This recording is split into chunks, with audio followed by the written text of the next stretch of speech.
former candidate for the U.S. Senate, longtime radio talk show host, author, and conservative policy advocate. Justices to the Supreme Court, the left has been in open panic. Liberty Nation with Tim Donner. It all seems so promising. They pushed Joe Biden across the finish line and into the Oval Office, held their majority, albeit a diminished one, in the House, and pulled into a last-minute tie and effective majority in the Senate. Democrats had won the trifecta, the Triple Crown. But now the best-laid plans of mice and progressives appear to be headed to a not-so-distant ditch. This president has laid down a record number of executive decrees with a stroke of a pen, but virtually every one of the left's and Democrats' progressive or merely liberal legislative initiatives, other than the omnibus bill dressed up as a pandemic bailout, has died on the vine.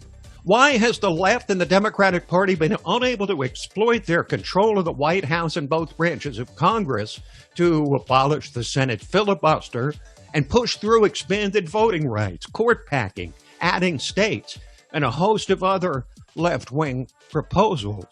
And what does this mean for Republicans and conservatives? To help answer these questions, we bring in our latest power-packed B&B panel, the best and brightest from LibertyNation.com. Editor-in-Chief Leesa K. Donner. Hi, Tim. Managing Editor Mark Angelides. Ahoy. And Legal Affairs Editor and host of the Uprising podcast, Scott Cosenza. Wait, just because we're doing panel, Tim, I don't lose the Guardian of Liberty title. Don't do me like that, my friend. Come on. Well, it's a long show. I've still got time to drop that right. one in. Fantastic. Don't be so impatient. All right.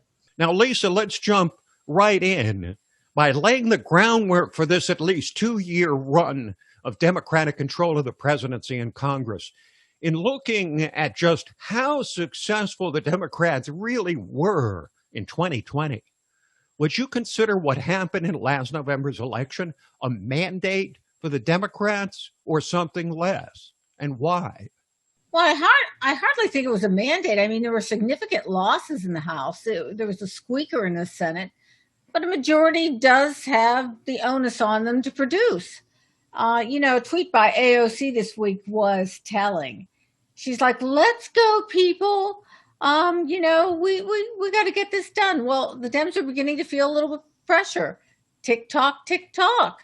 They rail against Joe Manchin, which I gather you're going to get into. But, Trump had his own mansion. His name was John McCain. So it's time to stop grumbling and put up or shut up. Her abuela needs that cash right away. Did you see the picture of the condo? Willing to translate abuela for us? Oh, excuse me. I think actually the correct term now is abuelex. That's how you want to be really progressive. It's a grandmother in Spanish. I suspect that AOC was trying to make a political point that hugely backfired on her. For that, she ended up having to turn down donations. I mean, who would do that if people were offering to rebuild when there was clearly a situation that apparently has lasted 3.5 years? Who would turn that down? It's suspect, to say the least. For people who don't know, this is a Matt Walsh political skullduggery move that is just great. He set up a GoFundMe campaign to give money to AOC's grandmother, and then she's forced to either say, I don't want the money, which is what happened, in which case it renders the complaint that she's got a substandard living situation because of lack of funds moot, right? She wants the government to pay the money. That's the thing. And of course, it just lays bare the difference between socialism and the free market, which is that she needs a government check, not a personal check. It's not as good money. I want to see one of these people stroke a check, to like people that they, work for them. Well, let's not go overboard. Why should somebody who earns over $100,000 a year with a very lucrative career in media coming right behind the time she gets removed from the New York congressional seat, Why should she have to take care of her grandmother? I mean, that's the state's job, surely, to look after the elderly. So, Mark, how many of the Biden voters do you believe were voting strictly against Donald Trump, no matter his opponent? Actually, that's a really fascinating question, because you have to consider whether they're voting against Trump the person or Trump the idea that has been put across by the media, because they created this monstrous beast called Donald Trump that represented white supremacy. He represented stamping on women's rights. He represented Russia in the White House, in the Oval Office, and they created this monster. So were they voting against Donald Trump, or were they voting against the idea of Donald Trump that was a media creation? Now, many of the allegations against him that he was put in by Russia, according to opposition research by Hillary Clinton, that turned out to be a lie. We've heard the Fine People hoax. That turned out to be a lie. Most recently, we had the Lafayette Square clearance that apparently Donald Trump was responsible for. He cleared Lafayette Square of peaceful protesters so he could pose with a Bible. You know, that was a real dig against Christians. It was almost as if they were saying like he was posing with a gun. Absolutely. Yeah, almost like it was a particularly crafted message to hurt Trump's base of voters, right? You know, it just wasn't one lie. It was a lie repeated over and over and over. And, you know, they just make this stuff up. I mean, you just have... Before the truth gets its pants on. Right. Okay, so, Scott, mustn't progressives feel pretty much let down or led down a primrose path, seeing little done on their agenda after they reluctantly got behind Biden because he was the only available alternative to Trump? Well, at one point, he became the only available alternative. I don't know that I agree that he was at the outset, but they were led down the primrose path with all kinds of goodies promised them. But it's American as apple pie to be profoundly disappointed with the people who are elected to office, whether you're a conservative, a libertarian, or a progressive. Hating on them after they get in there and disappointing you seems to be par for the course for all of us. The big wish list items haven't much come true yet, but we're still, relatively speaking, new into this administration. So we'll have to see. But he's come out hard against guns and all the kind of executive things that they can do, with the exception of immigration, I think. So it's a mixed bag for progressives, but grousing and being dissatisfied is certainly is par for the course. So, God, I've got to disagree with you. I think that progressives would be massively let down. I really do. I really do feel that. I mean, they had the COVID relief package, which I might add was going to happen anyway. I mean, this was something that, Trump actually offered $2,000 more, I believe, to the relief package, the COVID relief package. What substantial packages have passed since then? I mean, they're all cut up or dying a death on the doorstep of Congress. They promise unity. They can't even get. They have a majority with Kamala Harris as vice president vote, pushing to 51. But they haven't managed to pass any substantive legislation that wasn't already backed by Republicans. I don't think that progressives are happy with what's happened. I mean, just look at Biden. What would Biden? Biden is doing what Biden can do for the most part, I think, and so that's where I think. Chew gum, barely. What's that?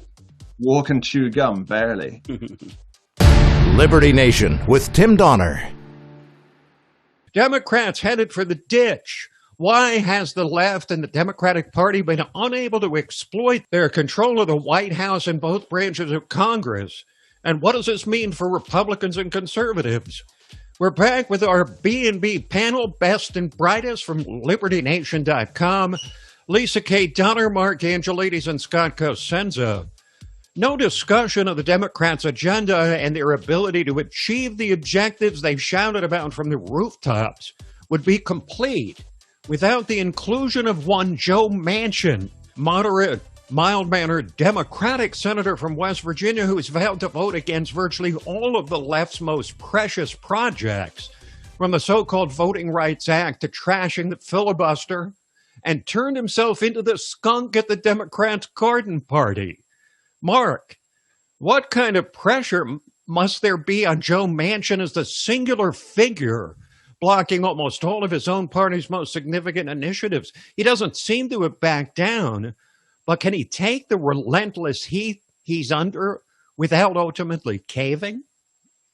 This is very much a do or die maneuver for Joe Manchin. He obviously we know his situation in West Virginia. He's elected amongst a group of people who are at least nominally conservative. They're very as a whole the population is very Trumpist, and for him to survive. Now, I'm not saying that he's doing it to survive politically, but he has to sort of be a bulwark against very left-leaning policies. Now, I think that Joe Manchin it's just my opinion, but I think he's quite a decent, straight-up guy. He's very left-leaning in many of his positions, but he doesn't want to make more ideological choices for the state of the nation. Now, whether that's a personal opinion or a political opinion, he doesn't want to push the nation to one ideological extreme or the other. Now, we remember what happened with John McCain, who was once popular enough to receive the party nomination for president. What happened to John McCain? He was the irregular nail that had to be hammered down. Yes. Now, whether you agree with John McCain or not, he was the one sticking point. Now, Manchin is about to become that. So, Leesa, I'm wondering if Joe Manchin is providing cover for many other Democrats who are equally squeamish about their party's radical notions but don't want to say so publicly. I'm glad you brought this up because, what are the Dems doing by pounding away on Manchin? Do they think it's going to make him buckle? I don't think so. And there's a chance that all this pressure may run him out of the Democratic Party. This isn't Manchin's first rodeo. He's been around for a while. He knows who he represents. And one would think the Dems would try to catch him with a little more honey than vinegar. We've been watching a documentary about LBJ. He was a master at cajoling and getting people to vote his way. In terms of Manchin being holed up in the Senate, there's only Kristen Sinema of Arizona, right? I don't see a lot of others that are ready to join this fray. That's true. Now, go ahead. It's funny you should talk about how long he can put up with that kind of thing, because, the odds of him turning independent and joining Angus King and Bernie Sanders as independents is slim to none. But in West Virginia, he could go Republican, but I think that would only ever happen under, I guess, two specific circumstances. One, somebody like Tim Scott, if he became the driving force of the Republican Party. If Tim Scott, for example, became the leader, especially with all the work he's doing on police reform now, he seems to be the lead Republican in terms of police reform. I think, if Manchin couldn't handle what was happening in the Democratic Party, and I do believe that he's swallowing a bitter pill every morning, if somebody like Tim Scott became the front runner, the leader of the Republican Party, whether presidential or not, that could at least push his decisions more one way than the other than actually joining the party. But we have seen defections from party to party. We've seen it in New York mayoral races. We've seen it all over the country. It's a long shot, but it wouldn't surprise me. Republicans are likely preparing a very attractive proposal for Joe Manchin to leave the Democratic Party and become a Republican, including prime committee assignments. Those are the kind of things that are often used to entice people to change parties. But, Scott, It would it's, be a debutante ball for him if he switched. yes, it would. That's a good way to put it. Now, Scott, it's kind of hard to process the thought, but for single-handedly blocking legislation that would fundamentally transform the nature of this country, is it too bold to call Joe Manchin, assuming he stays his current course, the savior of the republic? In a word, yes, it is far too bold to call Joe Manchin the savior of the republic. That was not a yes or no or no answer, but fine. To the previous question, I would just say I'd love to be a fly on a wall when that presentation is made to Manchin, the wheeling and dealing. Like, I don't want this committee assignment, I want that one. Who's going to fly in to help me in this district for the retail campaigning? That sort of proposal language interests me greatly from the political angle. Manchin is safe till 2024. That's the reality. He can do whatever the hell he likes for the 2022 midterm, Scott. So, to the savior point, Tim, I think that if he's a savior of anybody, he's going to be a savior of the Democratic Party and perhaps many seats in Congress, where if he stops the most radical and off-putting legislation for most Americans, and I'm not talking about people who are red or blue in terms of their bones, just, the broad swath of the middle. If he stops some of the worst of it for them, then I think the Democrats will actually benefit from it. Who are we? We are Americans that believe in liberty. We are a project of the nonprofit One Generation Away. We are patriots who apply the founding principles to the issues of today. And they keep moving the goalposts on us. We are educators and commentators who love America and the Constitution. Who are we? We are Liberty Nation. Liberty Nation with Tim Donner. Democrats had won the trifecta, the Triple Crown. But now the best-laid plans of mice and progressives appear to be headed to a not-so-distant ditch. What might this have to do with Donald Trump? Well, we know that no discussion of the 46th president would be complete without bringing the 45th president into it. And we're back to examine the Trump factor in the Biden presidency with our B&B panel from LibertyNation.com, Editor-in-Chief Leesa K. Donner, Managing Editor Mark Angelides, and Legal Affairs Editor and host of the Uprising podcast, Scott Cosenza.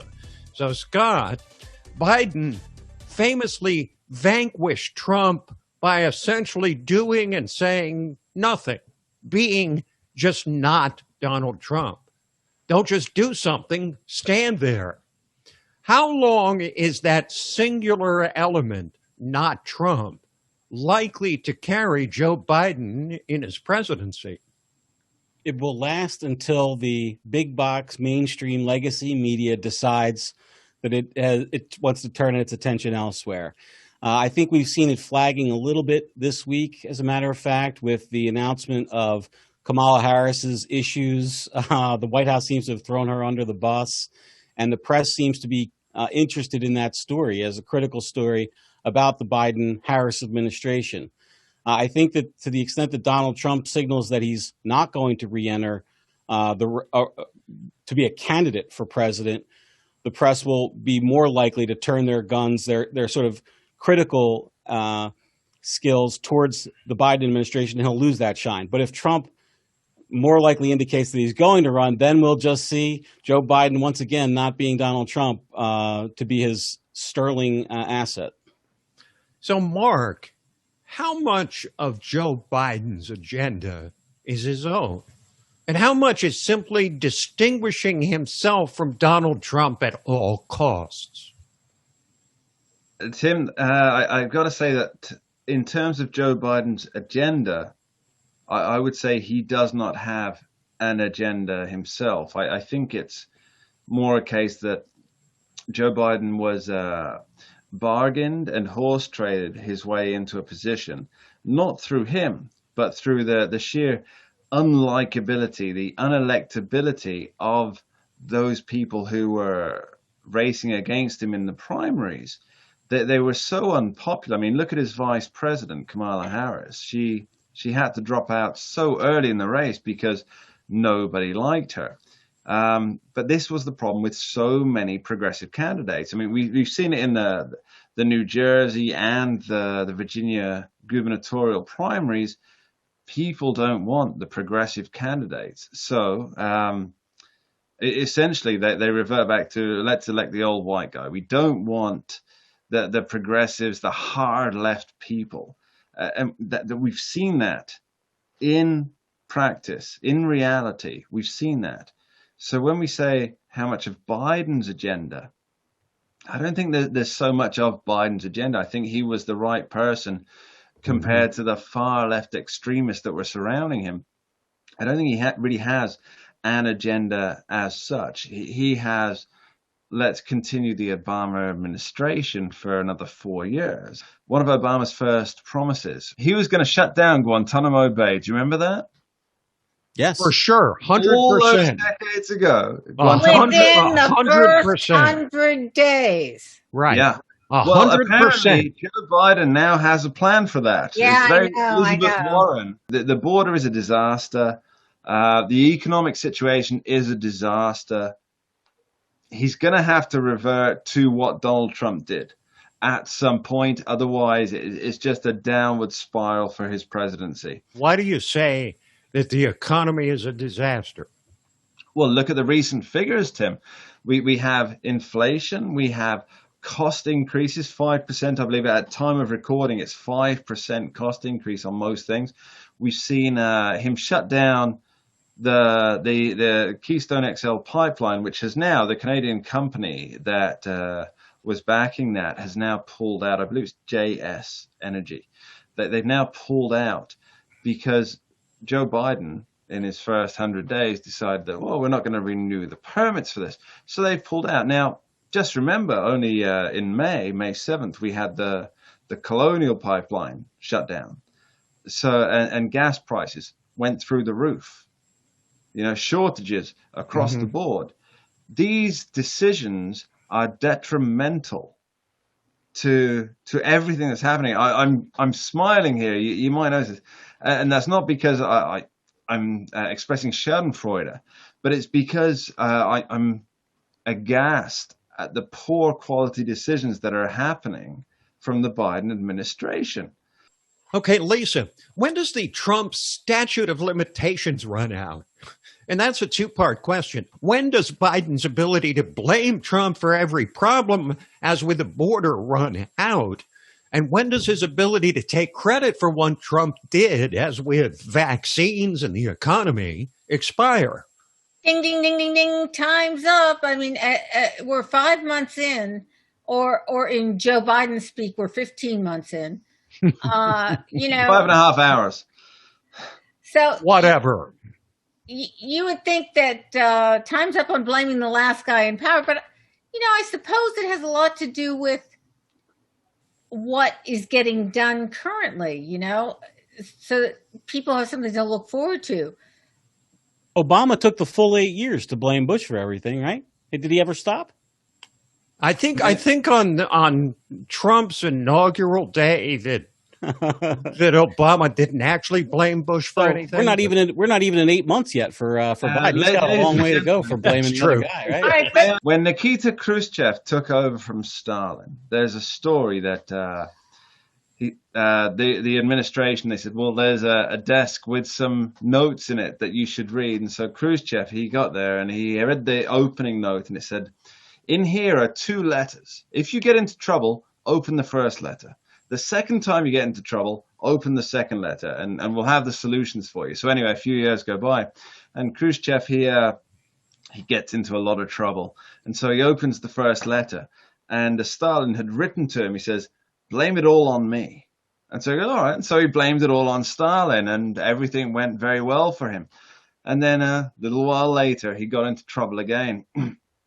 And so he thought, well, and now it's time to use the second letter. So he pulled it out of the drawer and Stalin had write 2 letters. But Pass the buck. I'm just going to finish my point. I think the best way to stop focusing on the last guy is to get something done. And that seems to be the sticking point here.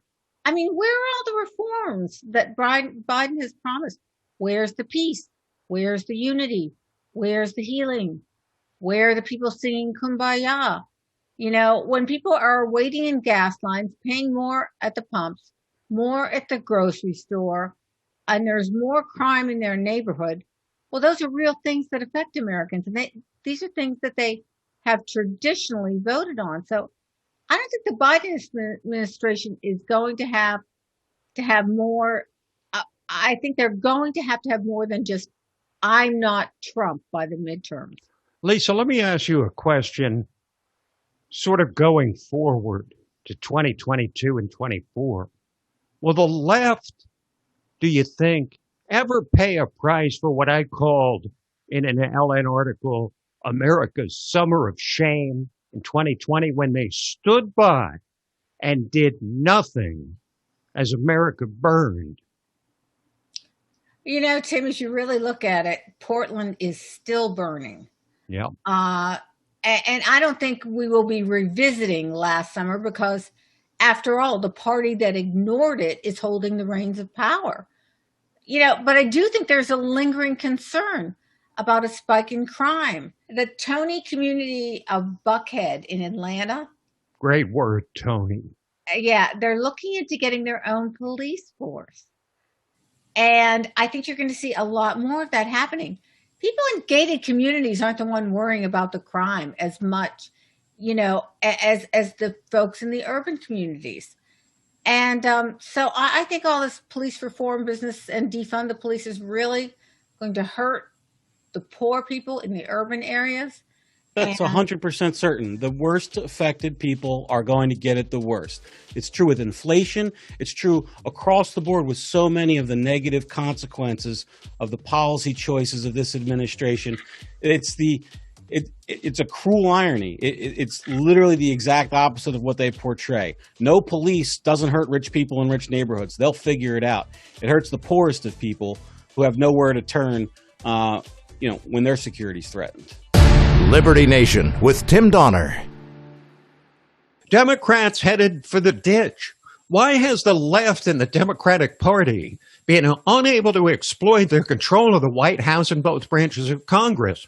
And what does this mean for Republicans and conservatives? We're back for one more shot with our B&B panel, the best and brightest from LibertyNation.com, Leesa K, Mark Angelides, and Scott Cosenza. So now I'm going to ask each of you to put yourself in the position of a Democrat. You've got control of the White House and Congress, and you're looking at this seemingly golden opportunity to check things off your wish list. But you see the Republicans refuse to give an inch, and defectors in your own ranks, like Joe Manchin, stalling the left-wing agenda. What to do if you're a Democrat voter or a Democrat office holder? So, Mark, how important would it be to you, as someone who voted against Trump, to have Joe Biden reverse essentially all of Trump's executive orders and policies, including those regarding the southern border? It depends on my level of TDS, my level of Trump derangement syndrome. I'll try and answer as the TDS meter. The TDS meter, not like the Macker meter for Terry McAuliffe, who's just won the which you wrote about so eloquently. So for me, if I were a Democrat voting for those things, these are very hard words to get out, Tim. I've got to be fair. They're very hard words to get out. But in terms of what would I remove from Trump's agenda, if I were a sane Democrat, as I'm sure the majority are, I would be more interested in which purposeful elements of legislation that could be withdrawn. If I were a Trump deranged syndrome person, which tend to get the media spotlights, that tend to get the guest spots on the MSNBC, ABC, etc., I would say that I've got to destroy everything that Trump ever did, despite, as we know, the border efforts worked. We've seen 180,000 in May, which is a massive increase. We've seen the economy taking hit after hit. Okay, so Scott, what would be the one initiative you would place at the top of the agenda, the single thing that needs to get done, either because it's most important or most realistic, if you put yourself in the position of a Democratic voter?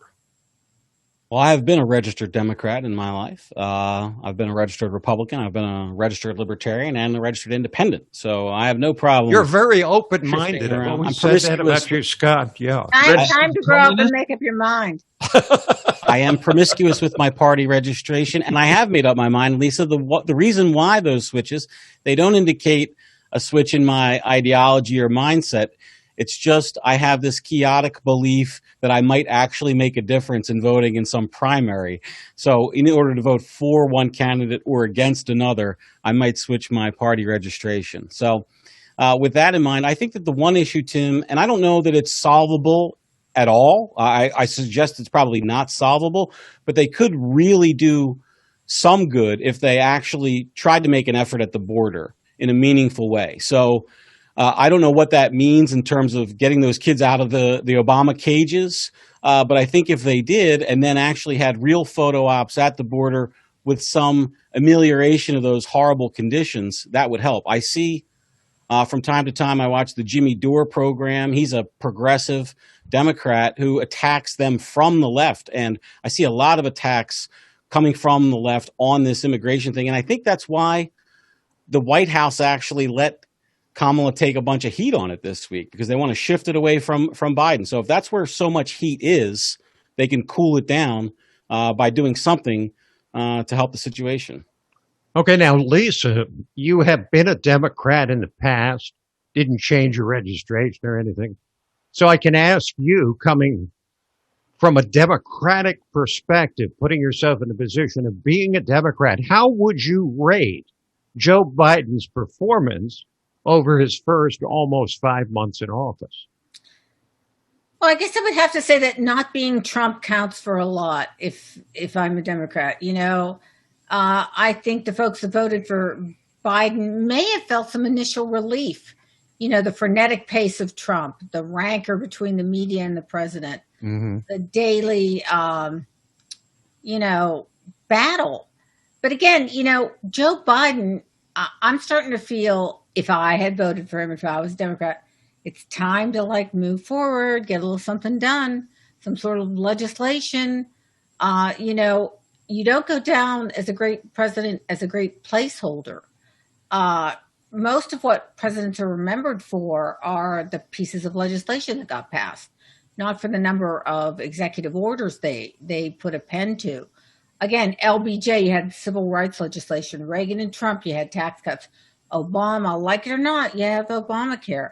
I mean, Joe Biden. There's a story of LBJ going to the hospital or something like that. He had an incident that turned out to be not much, and he comes back to the White House, and the aides and so forth are all gathered around for his return, just because the way he left. And he says, "What's everybody standing around for? Let's pass some legislation." And of course, LBJ passed more legislation, I believe, than any president in American history. So in terms of volume of legislation, LBJ would be near, if not at the head of the list. But the amount of legislation coming out of this Democratic majority in the Congress is very little. I'm wondering, and I'm going to throw this open to any of you who care to answer, if the Democrats, since they hold control of both houses of Congress and the White House, they're going to take credit or get blamed for everything that happened between January of this year and November of next year. Is that an advantageous position for them? Or is that something that they might say, well, maybe it would have been better if the Republicans actually won the Senate, because at least we could blame them for blocking things?